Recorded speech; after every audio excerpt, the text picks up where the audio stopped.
Hey there, Russ here. Welcome back to the shop. Okay, let's do a little quick quiz. I had somebody this morning mention to me, he sent me a picture actually of a wood hinge, the first wood hinge he ever made. And actually, it looked really nice. He did a great job in quality of work. But he made one minor mistake with it that I wanted to bring to his attention. And I mentioned it to him, but I thought maybe that tells me that maybe I should have stressed this a long time ago about wood hinges, that I must not have done it quite enough. So I actually learned something from him. So all I can say is thanks, Adam. So this is what's going on. Here's the quiz. Ready? I have two hinges here, A and B.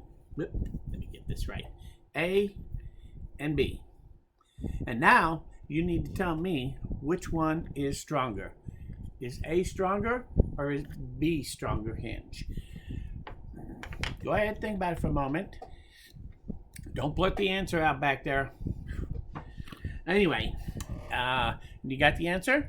Okay, well now I'll tell you. So, the difference between the two is, first off, what is the difference between the two? Did anybody notice? The difference between the two is the grain direction. On B, the grain is running perpendicular to the hinge pin. And A, the pin is running parallel with the grain. So all the grain is running across the hinge this way, and on this one, they're all running up and down. And why is that stronger? Well, if you understand anything about wood grain, it is easy to break a board right down the grain. If you grab it and you push on it, big enough board, weak enough grain, you can break it. If you break that board, it will always break somewhere along one of the grains. It won't break across the grains from one to the next to the next. It will actually break along that grain. That's where the wood is at its weakest. If you try to take the same board and try to break it across the grain, like this one, and if I try to break it this way, that isn't going to break so easily, because the grain is the strength when you try to break them across. You follow one single grain down through the board, that is a lot weaker. So that was the difference. When he made his, he made it running his grain from left to right instead of running it perpendicular to the pin. So it's an easy mistake to make. I have actually made that mistake myself. And will it work? Yeah, it'll work. So it depends on what you're using that hinge for as to whether that hinge will break or not. But there is always a great chance that somewhere on one of those grains, it'll give out real easy with very little pressure. So I would avoid this grain direction on a hinge if possible. And just stick with this. Anyway, he sent me an email with pictures of his, and I really enjoyed it. I thank you for doing that. In fact, I've been getting a lot of emails lately. And I want to thank everybody that's been responding to me on the email. And I will tell you, I like doing the emails as much as I like doing the comments.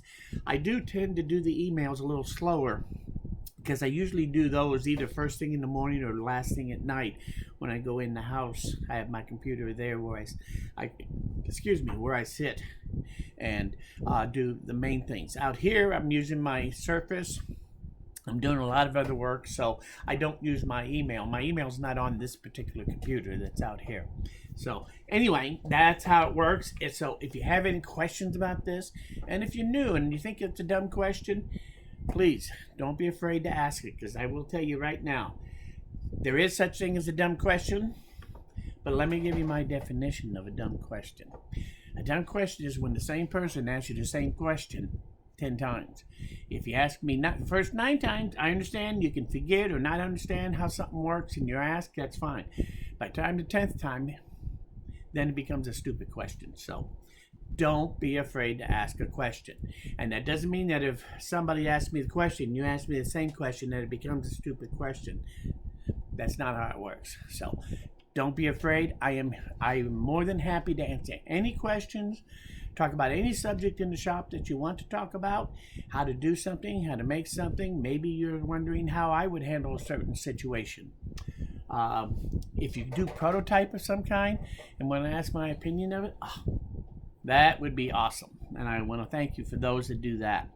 So I've had my share of those, and those are probably really fun to see what everybody else does. So remember, if you're going to copy one of my ideas, I have only two requirements. First, you got to show it to me if you can with pictures, but more importantly, you got to make it better if you can. So that's all I ask. Other than that, I'll share everything I know, and hopefully you'll learn something new from me. That's what I'm here for. So I do want to thank you for coming by. Comments, ideas, suggestions, non-stupid questions, just leave them in the comments below or send them to my email. If you like this video, you learned something here, hit that like button. It really helps me know that I'm doing the right thing and I'm talking about the right thing. So most importantly, please, if you want, come back again, because I'm nowhere near done. Just like my coffee drinking.